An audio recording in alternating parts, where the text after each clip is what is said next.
Hello everyone, welcome to coding for dev. तो आज की वीडियो हम कंटिन्यू कर रहे हैं हमारे रिएक्ट नेटिव की सीरीज। तो आज की वीडियो में आपको बताऊंगा advance styling with styled components.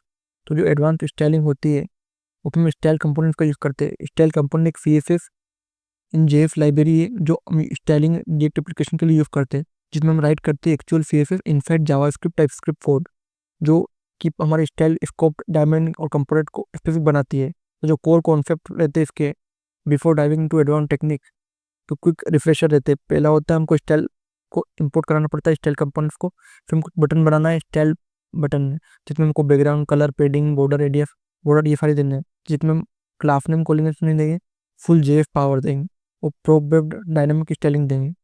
Second है एडवांस फीचर्स, जो डायनामिक स्टाइलिंग होती है प्रॉप में, हम स्टाइलिंग कंपोनेंट पे प्रॉप्स पास करते हैं उसमें।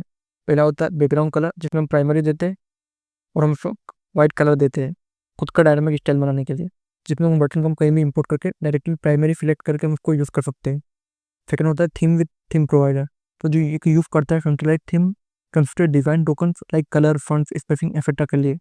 तो इसके लिए हम एक थीम नाम का वेरिएबल बनाते हैं, जिसमें हम कलर्स प्राइमरी सेकेंडरी स्टोर करते हैं और फिक्स फॉन्ट साइज देते हैं उसके अलग अलग डिस्प्ले के हिसाब से। फिर हम हमारी जो एप जो .jsx है उसमें हम थीम प्रोवाइडर सेट करते हैं, देन इसको कहीं भी किसी भी वेरिएबल में यूज़ कर सकते हैं। थर्ड होता है एक्सटेंडिंग कंपोनेंट।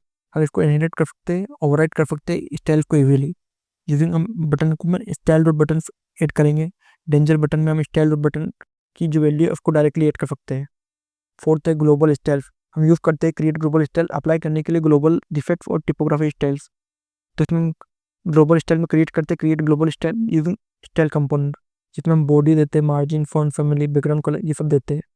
जो थीम प्रोवाइडर है उसमें थीम प्रोवाइड करते हैं। ओके। फिफ्थ है रिस्पॉन्सिव डिजाइन। यूज़ करते हैं मीडिया करी का थीम ब्रेक पॉइंट और डायरेक्ट वैल्यू में जो हमारा वेरिएबल रहेगा उसमें स्टाइल ड्यू रहेगा, उसमें हम पेडिंग देंगे और मीडिया में उसके मैक्स विड्थ देंगे हम 768 पिक्सल, पेडिंग देंगे 10 पिक्सल। ओके। वो डिफाइन कर सकते हैं उस थीम को भी ऑल्सो। जो हमारी थीम है उसमें ब्रेक पॉइंट्स रहते हैं टेबलेट, उस टेबलेट के हिसाब से भी हम हमारी चीज स्टाइलिंग को डिसाइड कर सकते हैं। और सेम उसमें मीडिया को ही लगा के हम बैक पॉइंट भी बना सकते हैं। ओके। सिक्स्थ होता है एनिमेशन। हम स्टाइल कंपोनेंट की मदद से हम एनिमेशन दे सकते हैं की फ्रेम्स के हिसाब से। जो फेड इन में हमारा ऑप्टिसिटी 0 रहेगी उसमें ऑप्टिसिटी 1 रहेगी, इसको डायरेक्टली हम एनिमेशन में यूज़ भी कर सकते हैं। सेवंथ होता है conditional styling with multiple props.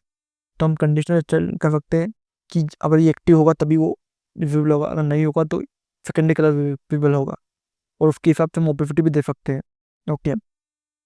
इसमें हम नेस्टेड और सूडो सिलेक्टर भी यूज़ करते हैं, जो यूज़ करते हैं SCSS स्टाइलिंग नेस्टिंग के लिए, जिसमें हम इसकी पेडिंग देंगे।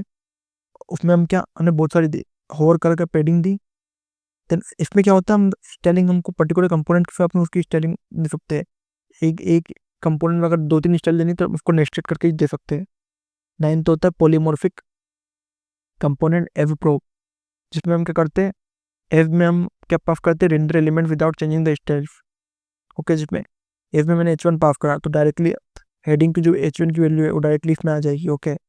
10 है स्टाइल यूटिलिटी कंपोनेंट। हम क्रिएट करते हैं यूटिलिटी लाइक स्पेसिंग, रेपर्स और लेआउट कंपोनेंट्स, और जिसकी मार्जिन टॉप क्या है, साइज, और साइज में उसकी वैल्यू देंगे 1 RM। ओके। हम अपने हिसाब से दे सकते हैं। तो इसकी जो बेस्ट प्रैक्टिस क्या क्या है इसकी, पहला है हमको हमेशा इसके स्टाइल कंपोनेंट को आउटसाइड रेंडर फंक्शन रेंडर करना है, को यूज़ करना है सिमेंटिक HTML एलिमेंट का। हमको अवॉइड करना है टू मनी नेस्टेड कंपोनेंट्स को। हमको प्रेफर करना है थीम्स, टोकन्स और ओवर हार्ड कोडेड वैल्यूज। हमको डॉक्यूमेंट करना है डायनेमिक प्रॉप्स को और स्टाइल्स को। तो टूल्स क्या क्या है इसको पेयर करने के लिए, पहला है पॉलिश्ड यूटिलिटी फंक्शन, यूज़ करते हैं हम कलर और स्पेसिंग इफेक्ट के लिए। सिग्मा टोकन प्लगइन्स, हम सिंक करते हैं डिवाइन टोकन को कोड से। स्टोरी बुक, हम टेस्ट करते हैं स्टाइल कंपोनेंट को आइसोलेशन में। स्टाइल लिंट, हम लिंट करते हैं CSS इन JS में। ओके। तो इस वीडियो में आपको डिटेल में एक्सप्लेन करी सारी advance styling with style component. तो अगर आपको इस वीडियो से कुछ भी डाउट है तो कमेंट करो, और इसी तरह के और वीडियो देखने के लिए कोडिंग फॉर डेव को सब्सक्राइब करो। Thank you for watching.